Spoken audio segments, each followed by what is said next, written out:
చేపల కర్రీ చేశానండి. నేను చేసే విధానం అంతా చూపిస్తానండి. చాలా టేస్ట్ ఉంటుంది. చల్లగా అయినాక తింటేనే ఇది టేస్ట్ బాగుంటుంది.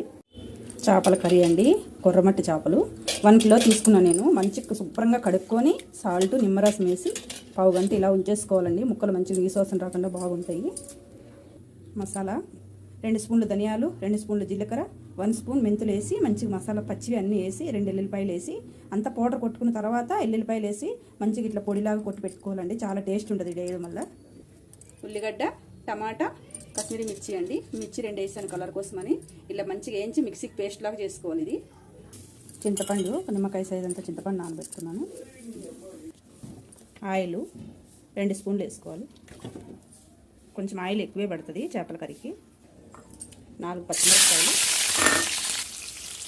ముందుగా గ్రైండ్ చేసి పెట్టుకున్న టమాటా, ఉల్లిగడ్డ పేస్ట్, పసుపు,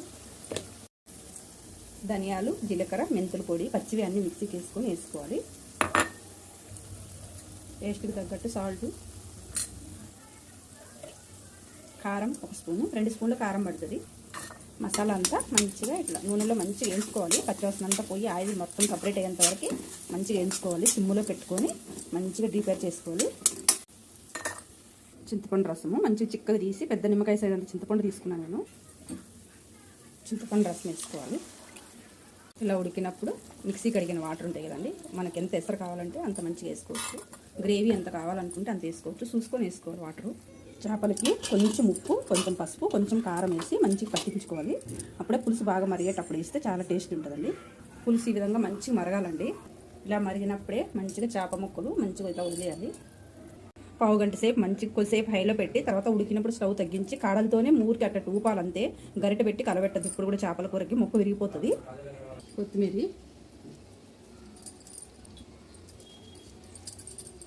గరిటె పెట్టకుండా ఇలా ఇలా ఇలా మంచిగా ఇట్లా ఊపుకోవాలి. గరిటె పెడితే ముక్కలు విరిగిపోతాయి.